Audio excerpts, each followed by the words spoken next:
Hello all, welcome back to another video and welcome to Sammy G's World of Cinema. It is absolutely roasting over here in the UK and my goodness, yeah, this is a bit of a heat wave over here in the UK. But I thought, do you know what? I'm going to just spread some summery cheer and still record a video in the great outdoors. And I thought, yep, why not? Just make the most of it. We've got, what is it now? A couple more weeks left of August. And I thought, I'm just going to make the most of it, guys, in terms of like recording videos outside and stuff, which is something I really love doing. Like pretty much, well, I mean, I started out on YouTube last year, but I really enjoyed doing that last year, and I've loved doing that again this year as well, recording videos like in my back garden there. So guys, yep, it is by the time this video is out, the weekend is here, the Premier League is back on the telly, and yep, it's awesome that the footy is back on the telly at long last. We are playing Leeds United on Monday night, so yep, and Everton have made some pretty solid signings so far, I've got to say, so it's looking up for the Toffees indeed. So grab yourself a cuppa, guys, and let's get on with the show here. The weekend is here, and the Premier League is back. Bring it on, let's get on with the show. Come on, let's go, let's get on with this.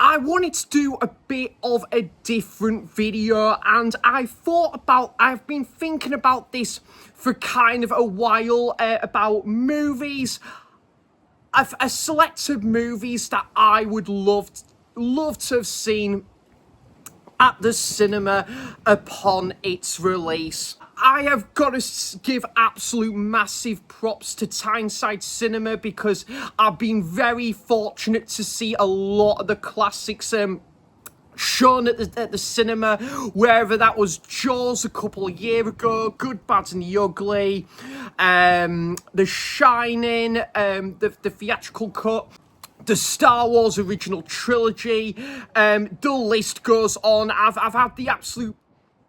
I've been really fortunate to have seen some absolute classics at Tyneside Cinema in Newcastle. But I still wanted to come up with some films that I would have loved to seen upon its release, but also some films I actually haven't seen at the cinema yet. So this has really got me thinking, to be honest. So yeah, I thought this would be a fun video to make, and if anyone wants to do a response video to this, a list of films that you guys would have loved to seen at the cinema, you're more than welcome to do so, guys, because I would love to hear your see your list of films you would have loved to seen upon its release at the cinema there.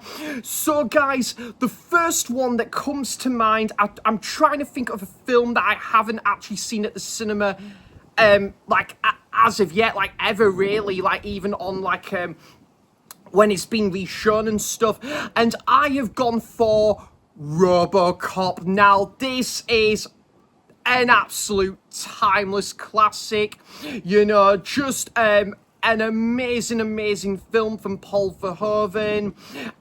This is just absolutely great, this film, and just again, some of the violence is, you know, real to the knuckle in this film, guys, and it is just such an awesome story, great leading character, and yeah, I just absolutely love this one. But yep, I have gone for RoboCop. I've only seen this film the once. I am overdue a rewatch of this one, but yeah, I just remember some of the fight sequences and just the whole like sort of you know, like kind of the scientific and experimental side of the movie just being fantastic, and some of the practical effects, it is just absolute second to none.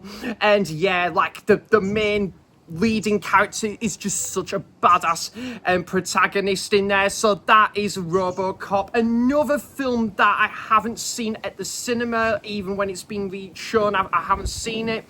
And Tyneside Cinema are gonna be showing this part of the Halloween all-nighter. I am gonna say this now, guys, I won't be attending to the Halloween horror all-nighter this year, just other things going on and stuff, and yeah, just kind of just schedule-wise, I'm just, sadly, I'm not going to be able to attend to the horror all-nighter this year, but if there was one movie I could have picked off this schedule, it would have absolutely been hands down this one, American Werewolf in London. Just one of the greatest horror films ever.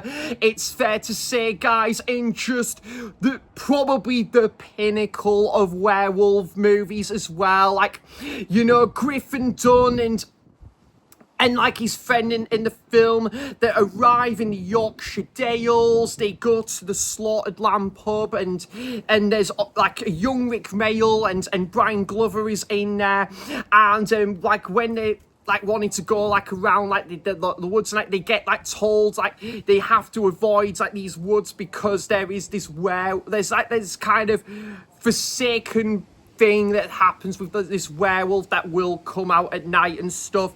And then the film flips it on its head, and then it takes place for the vast majority of the film in London. It is absolutely incredible, guys. The practical work on that werewolf is unbelievable, but also the classic transformation scene is absolutely exquisitely good. It is just a brilliant movie, guys, and yeah, like one of my favorite 80s films, one of my favorite horror films, and I would love to see this at the cinema someday. So that is American Werewolf in London there. Another horror film, now this film is gonna be turning 50 next year, so I am hoping this is going to get a 50th anniversary re-release at the cinema next year, because again, guys, this is one of my all-time favorite horror movies, and I would just absolutely would love to see this get a 50th cinema re-release at the cinema next year. 50th anniversary, I was meant to say that, sorry guys, and that is the original The Omen. Oh my god, yeah, this film is absolutely fantastic. Admittedly, I've only seen the original Omen. I haven't seen the sequels. I haven't seen like the reboot or it's like prequel that came out last year, but the original Omen I have seen, and I can say it's absolutely fantastic. You know, it's just the whole suspense, the tension building is absolutely brilliant. You can't take your eyes off the screen because it's just that engaging and enthralling to watch. Yeah, Gregory Peck is the main father in there. He basically starts to suspect that there are drastic things that keep coming in and out of the movie, and he suspects that it's all interlinked with the Antichrist. And yeah, and this is just a fantastic film. The main mother in there is excellent as well. I love the side character with Patrick Troughton, and as the priest who is trying to reach out and you know, like give sort of like give Gregory Peck kind of you know, like a real high warning about something that is interlinked with Damien, their son, and he's got this real sort of brooding presence about him, this like sort of, you know, this sort of like this demonic sort of like vision, and it's just a fantastic film, guys. The scene the kind of the segment that takes place in like Italy as well, and just, you know, when they're kind of doing like research about the Antichrist and the 666, it's a brilliant movie. And yeah, like there's some absolutely terrifying death scenes in there as well. But yeah, I would absolutely love for this to get a 50th anniversary cinema re-release next year. That is the Yeomen. Now, guys, I went to see this as a triple bill last year at Tyneside Cinema. However, guys, I've got to be totally honest. I think this would just been absolutely amazing to see this at the time. There was just nothing else that came before it. It is it just stands the test of time still to this day. It would lead on to, you know, like spawn onto like the most beloved, you know, film series, you know, like a collection of films and series out there. And, you know, you've got the most iconic villain of all time in there. What could it be? It has got to be I would go for all three of the original movies, but if I have to pick one that kickstarted it all, it would have been the original Star Wars: A New Hope. Just again, guys, this is the one that kickstarted it all for this beloved sci-fi you know, like collection of films and series. And again, there was nothing else like it at the time. Again, the amount of heart and effort that went into this, for, you know, like from George Lucas and everyone else, that iconic score from John Williams, and, you know, like and just the perfect introduction of characters put to screen with Luke Skywalker, Leia, Han Solo, Chewie, and, you know, R2-D2, C-3PO, and of course the most iconic villain of all time, Darth Vader. And it's just like, it is an absolutely incredible sci-fi film. This is my favorite Star Wars film as well. And yeah, just again, like a lot of the visual side of this movie still stands up, and like the models that's used in there, and it's just absolutely glorious, guys, to watch. And it is just a visionary treat feast for the eyes. And yep, I can't get enough of it. As I say, me and my friend Simon went to go and see the original Star Wars triple bill at Tyneside Cinema last year, and we had a quality time. This is definitely possibly my favorite trilogy of films ever, guys, and I grew up with this as well. So yeah, that would be the original Star Wars there. Then another film that I actually again haven't seen at the cinema, and again, like, it was kind of like one of the founding fathers of that psychological horror, and, you know, and it is kind of surrounding with like fear and paranoia. And again, this is kind of like an early example of a slasher film as well. And of course, it is the original Psycho from Alfred Hitchcock. One of the greatest films ever. It is just utterly timeless. And, you know, like, Alfred Hitchcock just succeeds and excels on every level with this film, guys. This is just, again, the introduction of Norman Bates, played wonderfully by Anthony Perkins, and Janet Leigh, like her character, Janet Leigh, who basically at the start, you know, you see that she's kind of finding it, people are kind of sort of having real suspicions about her, and why is she wanting to get away and stuff. And she's really kind of her head is a little bit mashed up and stuff, like her mind is a little bit mashed up and stuff, and she doesn't know how to take it all in.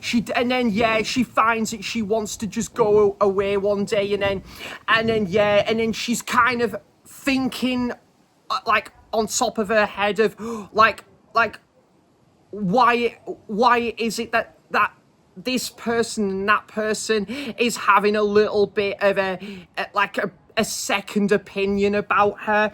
And yeah, this is just, again, the score really just elevates it as well, from brilliant composer from Bernard Herrmann. The build up to get to Bates Motel as well is absolutely superb. And of course, when you get to that absolute shock horror reveal, and afterwards it becomes a total different movie afterwards, and then it's kind of the aftermath that plays out just down to a T in that second half of the film, when you've got the whole investigation side. It is like a film of two halves. It is just absolutely incredible, guys. This is definitely one of Alfred Hitchcock's best films as well, and would lead on to an absolutely stellar sequel, Psycho 2, 20 years after this as well. So yeah, it's and just to have seen this in 1960 glasses, I could only just imagine like what this would have just been absolutely mind-blowing, you know, to have seen this all on the big screen like all them years ago. So that is Psycho there, a film that I did go and see at Tyneside Cinema twice, and it on both wonderful occasions as well.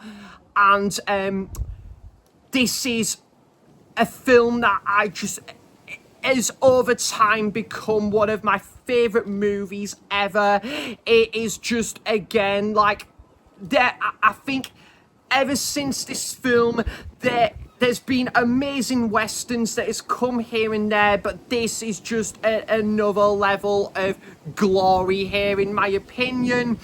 And I think, again, I'm just going to be absolutely shocked now if there's going to be a western to come in subsequent years that could rival this, because this is just at another peak level of absolute sublimeness here.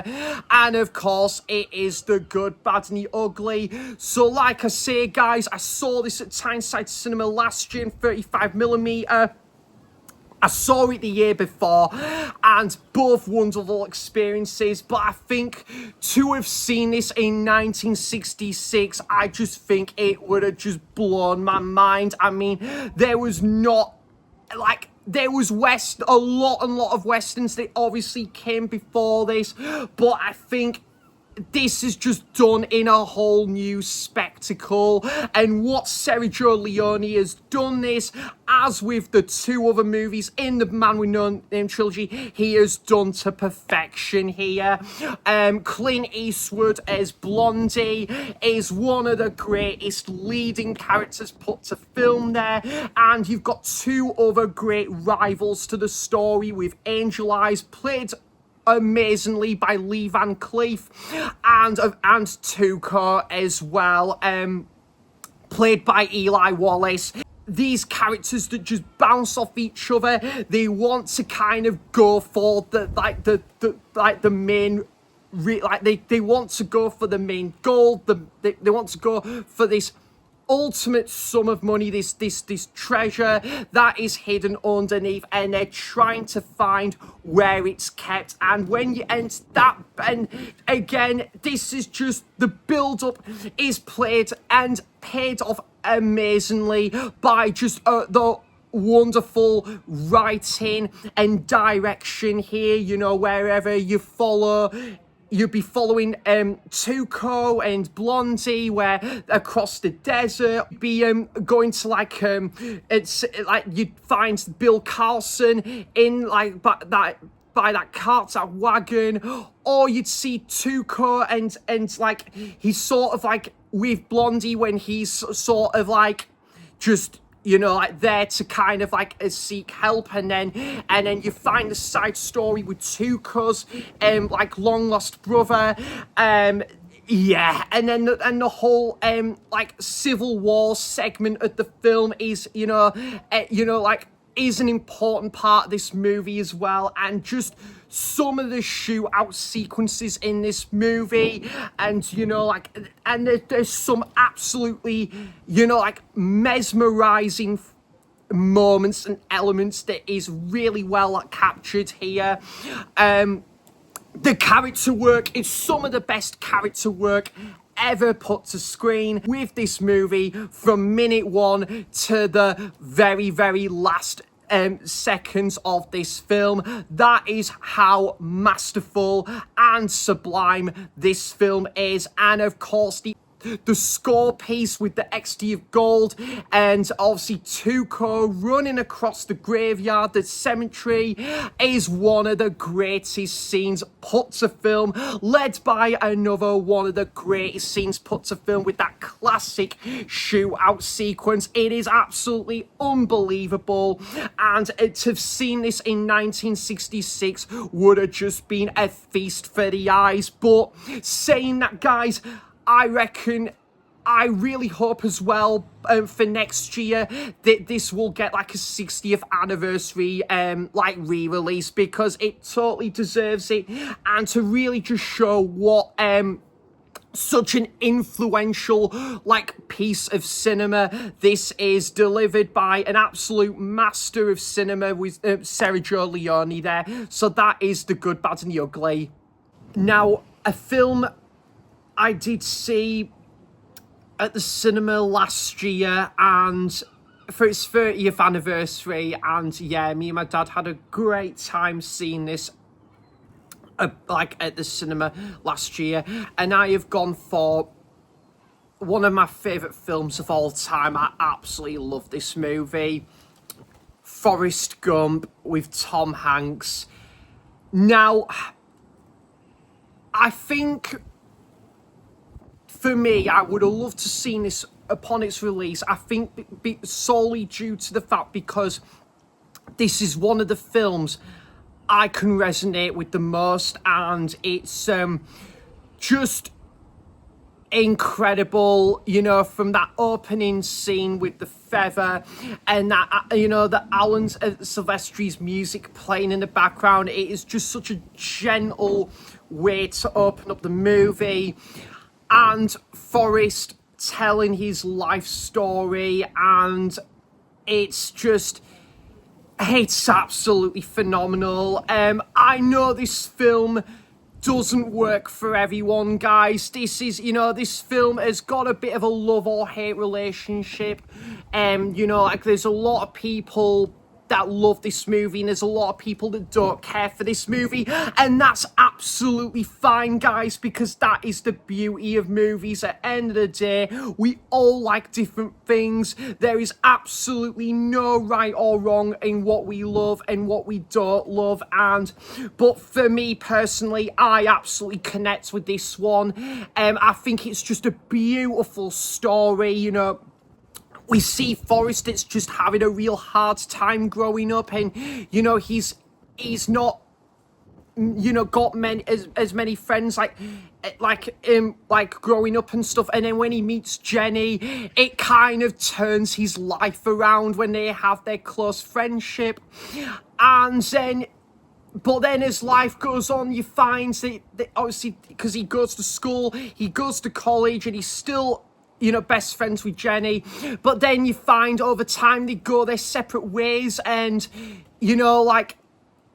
then there's just this incredible journey throughout the film where you find that Forrest, obviously, he goes to the army, he goes to Vietnam, and then he would go to a sports tournament, and he would meet the president. He would play, American, football, and he would reform with a friend as well, and he would take care of his friends, and then you find that he is reunited with Jenny again, and then and also there is the shrimp boat company where they would be after shrimp as well.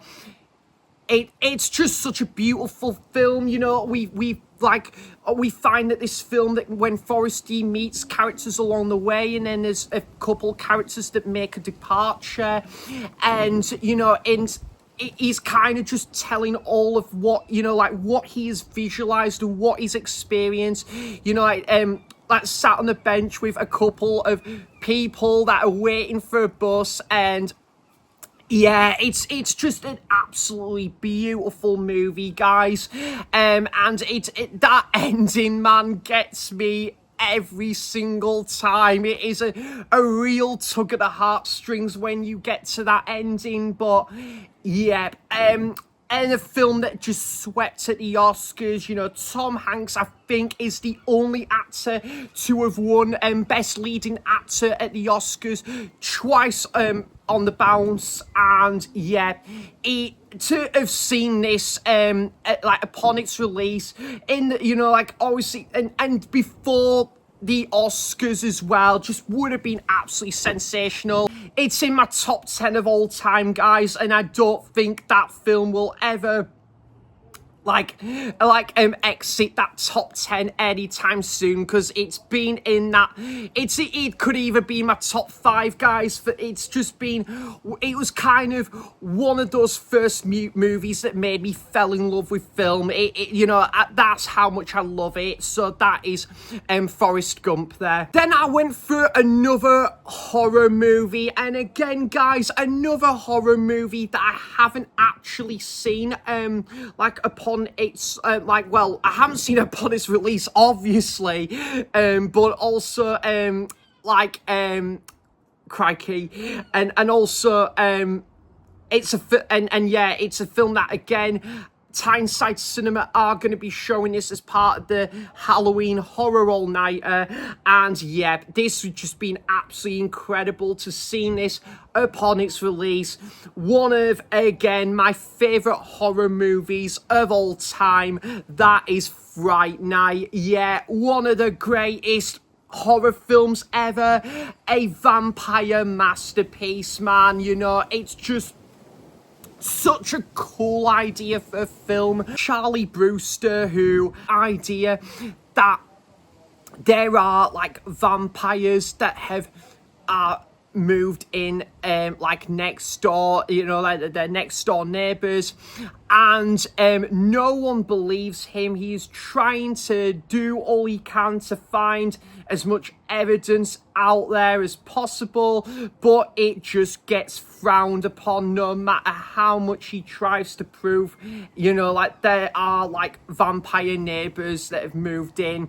So yeah, as you can imagine, Charlie is feeling a little bit deflated. He's got a little bit of a deflacious taste in the mouth with all of this. And and then when you get to see him actually be acquainted with, I think, Chris Sarandon's character and the other guy, and you see that obviously he actually notices they are vampires. He is trying to follow their tracks before they kind of strike their victims, shall we say. And the only person he can reach out to is his icon with Peter Vincent, played brilliantly by Roddy McDowall, who is is the star of this vampire based TV series. And he is the only one out of everyone who can stop this madness reoccurring. And this is an absolutely fantastic film, guys. One of, again, the best vampire films ever. I think my favorite vampire movie of all time is always going to be Nosferatu from 1922. I absolutely love is it Vampire from 1931? But this is right up there, guys, in that Champions League spot, because it is an absolutely wonderful, joyous film from the get-go. I mean, the soundtrack is unbelievable. It screams 80s all the merry way, but it just lightens up the atmosphere down to a T as well. And yep, I absolutely would have loved to seen this upon its release. And again, like, especially in the 1980s, which is a wonderful decade of film, possibly my favorite decade for film as well, because there was just that many amazing movies year after year that was coming out. And yeah, this is definitely like no exception here. Yeah, so 40 years later, this still holds up like exceptionally well in every single way there. So that is and just again, the characters with Evil Ed and Amy, Peter Vincent, Charlie Brewster, they are just all lovable characters. And yeah, like the characters that you can get behind, they just bring pure joy to the screen there. So that is Fright Night. Okay, guys, I will go for a couple more films now, and I think the second to last one I am going to go for, I was going to pick Jaws, but I have already spoken about that one recently. It's absolutely is one I would have loved to seen upon its release, of course, but I'll give a quick mention to Jaws there, but I have just spoken about that one recently. But I have gone for another Steven Spielberg classic, and that is Jurassic Park. Yeah, this is, what can I say, guys, about this film that hasn't been said? This is a cinematic feast for the eyes. This is just unbelievable. A cinematic masterpiece in every single way. It is just, the filmmaking side of this film is just absolutely fantastic on every technical level. The whole dinosaurs coming to the big screen, done in sort of a new, different light, all, you know, from the absolute mastermind of Steven Spielberg. It is just absolutely extraordinary and incredible on every aspect there, and it is just a flawless film. Again, the way the dinosaurs are put to new light and new vision, and again, the special effects, the practical work in this, it is just off the scale. It is off the charts, and it's just, it still stands the test of time. It hasn't dated one bit in the slightest. And yeah, there's just, again, a lot of characters you just absolutely love there, you know, and Sam Neill and Laura Dern and Richard Attenborough, you know, like a wonderful cast there, and Jeff Goldblum. You know, everyone is just absolutely putting their heart and soul and giving 110% to this. Steven Spielberg, man, to bring this out and Schindler's List both in the same year, it is just a work of genius. And you know, like both masterpieces and some of the greatest films ever put to screen there in the year 1993. It's just absolute genius, and it is just, again, it is craftsmanship there. So that is Jurassic Park there, and to have seen this in 1993 would just been, it's a film that is the definition of cinematic magic all the merrier there. The last film I have gone for this video, however, folks, is I have gone for a British classic, and a film I am hoping and praying will get reshown one of these days at the cinema. It is just, again, I absolutely love this. I've seen it countless times over the years, but not once have I seen this at the cinema. But I would love to. But to see this in 1979 would have just been absolutely absolutely awesome, and that is Quadrophenia. Yeah, one of my favourite British films ever. I really hope and pray this will get a 4K reissue at some point as well, because the Blu-ray is a little bit out of print there as well. But I think as well, what I really connect about this film as well was I watched this, like when I was really getting into the music of The Who. I remember watching this like the night before I went to go and see The Who live in concert in 2013, which was a great show to celebrate the 40th anniversary of the Quadrophenia album.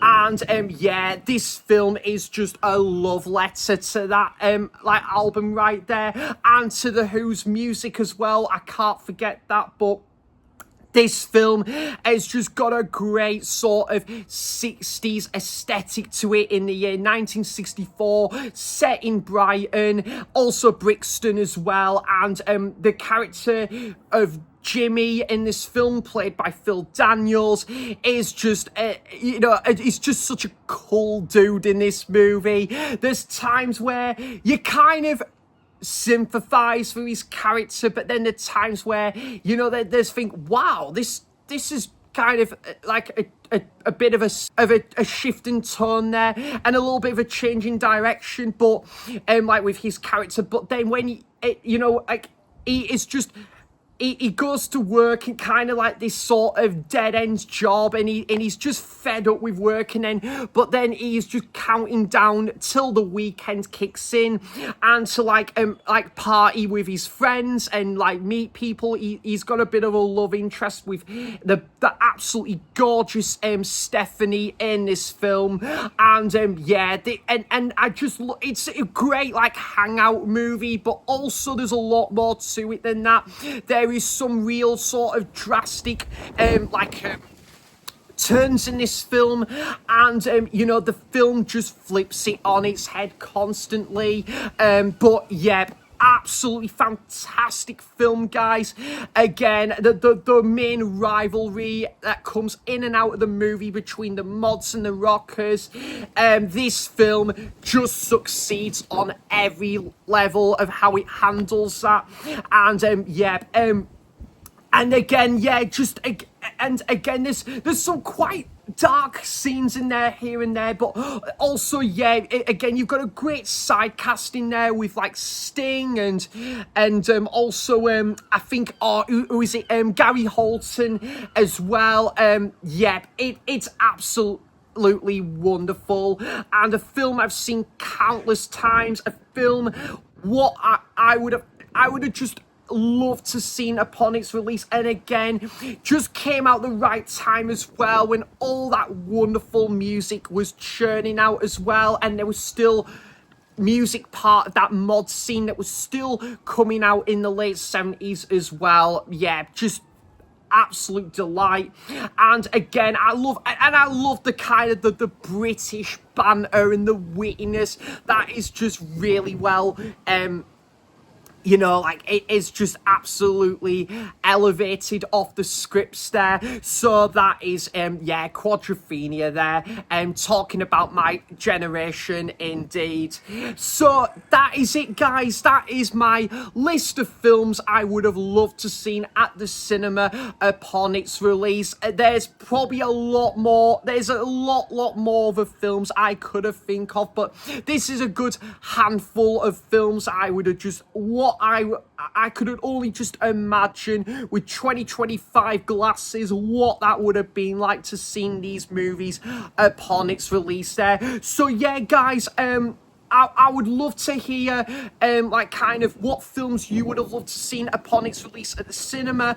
And guys, feel free to join this thread if you want to do a response video to this. It'd be absolutely great to hear some like YouTubers thoughts on this, and what their lists would be of films, or what some of your lists would be of films that you would have loved to seen at the cinema there. So yeah, guys, I hope everyone has an absolutely wonderful weekend ahead. Like I said, the weather over here in the UK has been absolutely banging of late. It has been poor. It has been utterly exquisitely good in every in every single way. And yep, the Premier League is back on the telly, and yep, it's looking like a tidy weekend ahead already. So yeah, guys, this might be my last video before I go back to my parents for a few days, where I will be